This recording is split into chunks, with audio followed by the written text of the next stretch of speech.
Всем привет, дорогие друзья! Сегодня готовлю самый необычный торт, который удивит всех. Без красителей, только натуральные простые продукты. Нежный яркого зеленого цвета бисквит и молочный сливочный крем, без яиц и без сливок. Шпинат вообще не чувствуется, а вкус и эффектный внешний вид просто потрясающие. Обязательно сохраняйте рецепт, чтобы не потерять. Торт получается не только красивый, но и безумно вкусный. Для приготовления крема мне понадобится в кастрюльку с толстым дном всыпаю сахар, добавляю щепотку соли, муку и крахмал, перемешиваю. Волью немного молока и перемешаю все до однородности. В небольшом количестве жидкости очень легко перемешать все сухие ингредиенты, чтобы не было комочков. Теперь я вливаю все оставшееся молоко, перемешиваю и ставлю кастрюлю на плиту. И, кстати, этот крем я готовлю без яиц, получается как такой молочный пудинг. Если вы хотите, часть молока можно заменить на пару яиц. И теперь при постоянном помешивании варю заварной крем, пока он загустеет и закипит. Кстати, сахар для рецепта вы можете добавлять по своему вкусу. Если хотите, можно использовать чуть меньше или чуть больше. Обязательно интенсивно перемешивайте, чтобы крем не пригорел. После того, как масса закипела, провариваю ее буквально минуту и снимаю с плиты. Когда крем сняли с плиты, продолжайте еще немного перемешивать, так как кастрюля горячая и он еще может пригореть. Посмотрите, какой гладкий, шелковистый крем получился. Фактически можно сказать, что это такой молочный пудинг. Я добавляю в него 2 чайные ложки экстракта ванили. Можно также использовать и ванильный сахар, тогда добавляйте его вместе с сахаром. Перемешиваю. И оставляю молочный крем до полного остывания. Сверху я его закрываю пленкой в контакт, чтобы не образовывалась корочка. В первую очередь подготовлю шпинат. Надо сделать из него пюре. Сейчас кажется, что шпината здесь много, но я его залью горячей водой, и он сразу осядет. Наливаю кипяток. Держу в кипятке буквально полминуты. Просто чтобы шпинат сразу вот так вот обмяк. И перекладываю его в холодную воду. Таким образом шпинат сохранит свой красивый зеленый цвет и вместе с тем не даст вот такой вкус травы, потому что он уже обварен в кипятке. Хорошо его отжимаю и перекладываю в чашу блендера. Вот такая горстка шпината в итоге получилась. Если для кого-то важен вес, вот эту горстку шпината я взвесила, здесь получилось 120 граммов. Отправляю в чашу и наливаю 100 мл молока. Хорошо измельчаю погружным блендером. В итоге получится примерно 200 граммов шпинатного пюре. Для приготовления теста мне понадобится: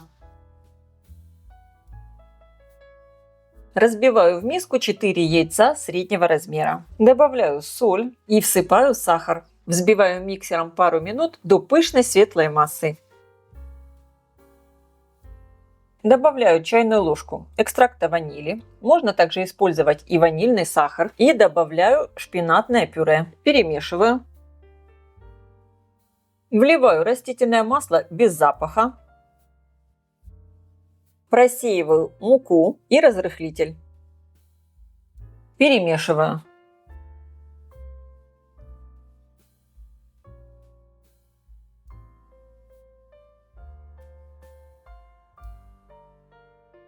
Должно получиться вот такое негустое шпинатное тесто. Выливаю его в заранее подготовленную форму, размер 30 на 20 сантиметров. Форму я выстелила пергаментной бумагой силиконизированной. Если вы не уверены в качестве пергаментной бумаги, тогда смажьте ее растительным маслом без запаха. Отправляю форму с тестом в хорошо разогретую до 180 градусов духовку примерно на 30-35 минут. Форму я ставлю на средний уровень, включен верх и низ духовки. Бисквит я достала из духовки. Обязательно проверяем его готовность. Посмотрите, какой пышный, красивый получился. Достаю его из формы на решетку. Оставляю бисквит остывать. Можно снять с него пергаментную бумагу.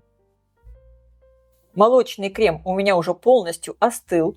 Я его даже ненадолго ставила в холодильник. Посмотрите, как он хорошо загустел. Я его слегка перемешиваю. В миску я выкладываю мягкое сливочное масло комнатной температуры. Взбиваю его миксером до посветления и пышности. Взбиваю буквально пару минут. И теперь небольшими порциями добавляю молочный крем. Первая порция крема должна быть совсем небольшая. Для того, чтобы сравнять температуру крема и масла, добавляю еще немного, перемешиваю. И дальше крем я уже добавляю более большими партиями. И так постепенно добавляю весь и перемешиваю. Добавляю весь молочный крем. Получается невероятно вкусный молочный масляный крем. Очень нежный. Конечно, таким кремом нельзя выравнивать торты, но он прекрасно подходит для пропитки и наполнения пирожных и эклеров. Вот такой легкий, воздушный и невероятно вкусный.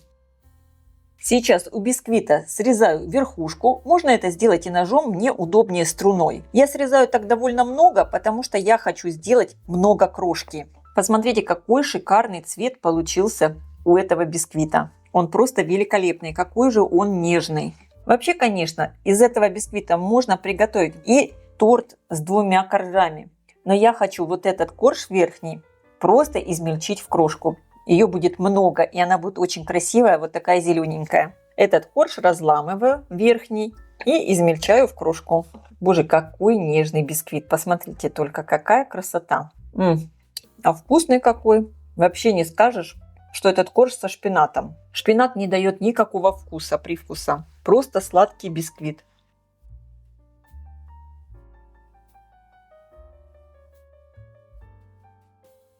Собираю мой торт. Выкладываю бисквит на тарелку. Сверху я устанавливаю рамку. Зажимаю. Этот бисквит получается и так достаточно влажный. Но я хочу его еще немного пропитать молоком. Это можно делать по желанию. Не хотите, не пропитывайте. Я буквально чуть-чуть пропитываю. Тогда он будет вообще просто великолепный. Сверху я выкладываю весь мой потрясающий молочный крем. Вкус у него просто великолепный, такой сливочный, хотя приготовлен без сливок. Аккуратно все так разравниваю. Хорошо поджимаю рамку.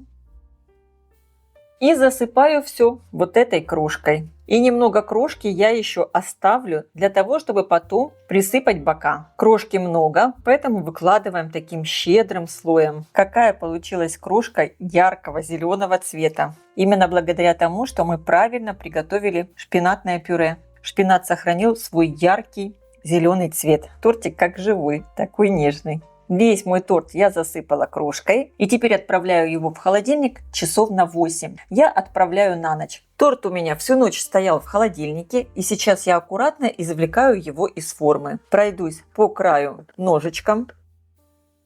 Я немного поправляю бока и обсыпаю оставшейся крошкой. Если хотите, это можно и не делать. Просто оставить торт, как он есть. Торт получился невероятно нежный, такой вкусный. Обязательно его приготовьте. А я желаю всем приятного просмотра и приятного аппетита. Если видео вам понравилось, поставьте лайк, напишите комментарий и подпишитесь на мой канал, чтобы не пропустить новые интересные рецепты. Всем пока!